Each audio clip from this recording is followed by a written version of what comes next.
Hello everyone, welcome to the HardReset channel, and today I'm going to show you how to download and use the offline Apple Maps on the iPhone 17 Pro Max.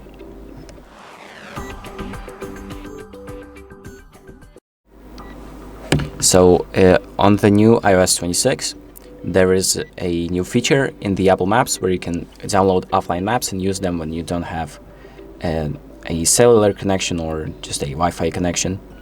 So you can use them because they're downloaded on your phone.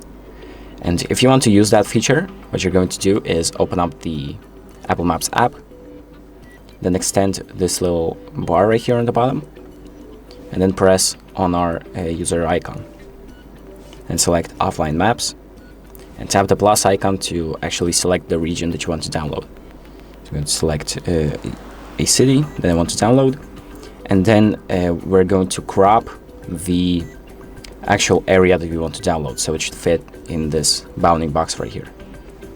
So let's just download a certain location just to see that it works. I'm going to download a pretty small location, so it doesn't take as much space, but you can select pretty much anything you want. Just keep in mind that it takes up the space on your phone. So I'm going to press download and wait for the actual offline map to get downloaded on my phone. So there we go, the map has been downloaded. As you can see, San Jose, we're in the offline maps tab, and we can tap on that selected region to edit it. For example, you can resize it, rename it, or just delete the map to free up the space. But let's test it out. Let's test out how this feature actually works by turning off the Wi-Fi, the mobile data, and let's just close the Maps app and open it up again. So now there's no internet connection.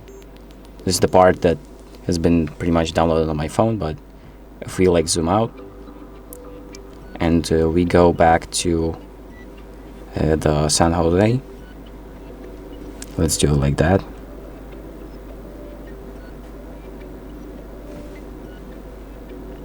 There you go, and as you can see, in San Jose we have this little offline map bounding box, and if we keep zooming in, as you can see, the whole thing has been downloaded. So all of the data, all of the locations, the detailed version of the map. And if you, for example, go outside of the box and we try to zoom in, as you can see, it doesn't really work. So the more detailed portions haven't been downloaded. But that's pretty much how it works. So yeah, that's it. Thank you for watching. I hope this video helps you, and make sure to like and subscribe.